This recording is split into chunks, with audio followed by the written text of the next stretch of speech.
Hello दोस्तों, आज हम करने वाले हैं होम टाउन चाचा के दूसरे एपिसोड का हिंदी में एक्सप्लेनेशन, जहां हमें हवा जियोंग एक डाइवोर्स पेपर के साथ, नामसुक अपने बच्चे के टॉय के साथ और ओहयुन एक कैसेट के साथ, वहीं हमारा हीरो जो कि चीफ होंग है वो एक कोट के साथ यादों में खोए हुए हैं, ये बताया जाता है।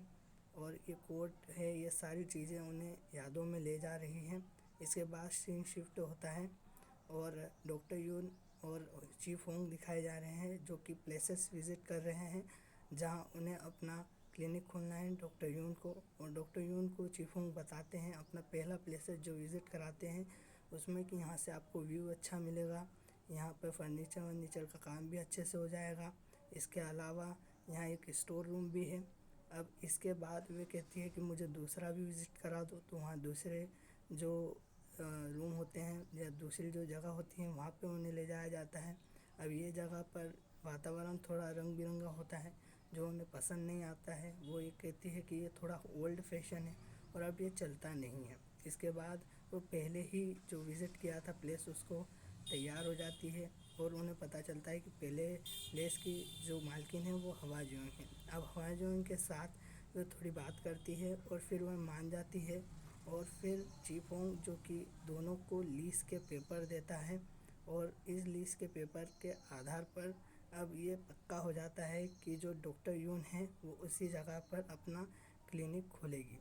अब दोनों ही उन्हें पैसे दे देते हैं जिसके लिए हायर किया गया था चीफ होंग को, तो उन्हें पैसे दे देते हैं। अब डॉक्टर यून ये पूछती है कि मुझे फर्नीचर का काम भी कराना है, तो चीफ होंग खुद को सजेस्ट करता है और वो इसके लिए ऑफिशियली भी कार्य कर सकता है, ये बात उन्हें बताता है। अब जो डॉक्टर यून की दोस्त होती है उसे भी डॉक्टर यून बताती है कि मैं अब गोंगजिन की ओर जा रही हूँ। डॉक्टर यून उन्हें बाय करती हुई गोंगजिन की ओर निकल जाती है और अब हमें सीन शिफ्ट होते दिखाया जाता है जिसमें डॉक्टर यून अपना सामान शिफ्ट कर रही है। हवा जोंग अपने जो पड़ोसी होते हैं उनसे मिलाती है डॉक्टर यून को ताकि वो उनके एक तरह से कस्टमर बन सके, पेशेंट बन सके वक्त आने पर। अब जो रात हो जाती है और रात को डॉक्टर यून के घर पर चीफ होंग विज़िट करते हैं। चीफ होंग रजिस्ट्री के लिए वहाँ आए हुए रहते हैं और चीफ होंग से वो कुछ सवाल जवाब भी करती हैं। इसके बाद सुबह 3 वृद्ध महिलाएं उन्हें जॉगिंग करते हुए देख लेती है और उनके कपड़ों को जज करती है और फिर जो वे एक दादा और एक पोते की तस्वीर को देखती है जो चीफ होंग की ही थी, पुराने समय में खींची हुई थी। इसके बाद वह अपने क्लिनिक में आ जाती है जहाँ के रेनोवेशन का काम बहुत अच्छे से चीफ होंग ने कर दिया है। अब चीफ होंग उन 3 वृद्ध महिलाओं से मिलता है अपने घर पे जो उसकी दादी समान है तीनों ही। अब वो तीनों ही उन्हें बताते हैं कि उन्होंने जॉगिंग करते हुए डॉक्टर यून को देखा है और उनके कपड़ों को वो जज करते हुए कहती है। जबकि चीफ होंग बताता है कि शहरों में तो ये आम बात है इस तरह के कपड़े पहनना। इसके बाद हवा जियोंग अपने घर को देखती है कि घर तो पूरी तरह बदल गया है, जिसमें डॉक्टर यून को रहने के लिए उन्होंने दिया हुआ है, मतलब लीज पर। इसके बाद डॉक्टर यून को वो पार्टी में इनवाइट करती है प्रमोशन के लिए, न चाहते हुए भी प्रमोशन के हिसाब से डॉक्टर यून उस पार्टी में आ जाती हैं और प्रमोशन करते वक्त वो 3 वृद्ध महिलाओं से भी बात करती हैं। वे 3 वृद्ध महिलाएं भी उनके नेचर को समझने लगती हैं। इसके बाद जब वे तीनों ही वृद्ध महिलाएं वहाँ से जाती है तो ठीक उसी समय पर ओह्यून वहाँ पर आ जाते हैं जो कि डॉक्टर यून को पकाने लगते हैं अपने गाने कैसेट में इन सब के बारे में। फिर डॉक्टर यून वहाँ से चली जाती है वॉशरूम का बहाना करते हुए। अब डॉक्टर यून ऐसे कमरे में पहुँच जाती हैं जहाँ पे एक माइक होता है जो सिस्टम से जुड़ा हुआ होता है और ऑन होता है। तो वहाँ जब वह अपनी फ्रेंड से बात करती है ओह्यून के बारे में कि वो कितना पकाऊ है, तो वो सारी के सारी बातें वहाँ बाहर खड़े सब लोग सुन लेते हैं, सिस्टम की चालू होता है। इसके बाद जब वे बाहर आकर देखती है तो उन्हें भी पता चल जाता है कि सब लोगों ने उनकी बात सुन ली है। वह थोड़ी नाराज़ भी हो जाती है खुद से और वे सोचती है उन्होंने ऐसा क्यों बोला।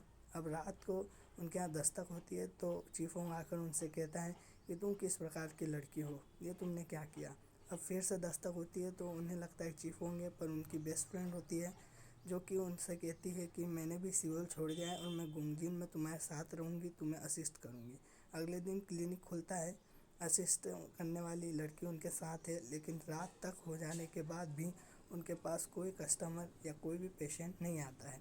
इसके बाद वे अगले दिन जब सुबह सुबह अपने असिस्टेंट के साथ जा रही होती है अपने बेस्ट फ्रेंड के साथ, तब वह उन्हें बताती है इसका मेन कारण कि कस्टमर क्यों नहीं आ रहे हैं। और वो थोड़ी उदास भी दिखती है, जिसे चीफ होंग भी नोटिस कर लेता है। अब चीफ होंग उनकी मदद करने की सोचता है और उनसे कहता है कि तुम जहाँ जाकर अपने पड़ोसियों को, अपने पेशेंट्स को, जो तुम्हारे फ्यूचर में बनेंगे, उन्हें राइस केक बांटो। अब ये राइस केक है या क्या है, थोड़ा काला काला सा है, पर इसे बताया तो राइस केक ही गया है, कोरियन राइस केक होगा ये शायद कुछ।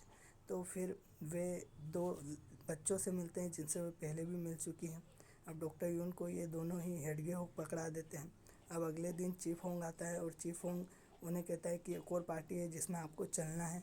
अब इस पार्टी में वो आ जाती हैं और चीफ होंग खाना लेकर आता है, बहुत सारा ब्रेकफास्ट टाइप का, नाश्ता टाइप का, और इस सब का क्रेडिट वो डॉक्टर यून को देता है। अब अगले दिन साफ़ सफाई के लिए भी डॉक्टर यून को चीफ होंग ले जाता है ताकि उनके थोड़े फ्रेंड्स बने। हालांकि इससे कोई बड़ा फ़र्क नज़र नहीं आता, लेकिन अगले दिन एक बंदा उनके यहाँ आ जाता है जो कि उनका कस्टमर या कह सकते हैं पेशेंट बन जाता है। इसके बाद डॉक्टर यून भी ओ यून से सीधे मिलकर उनसे माफ़ी मांग लेती है।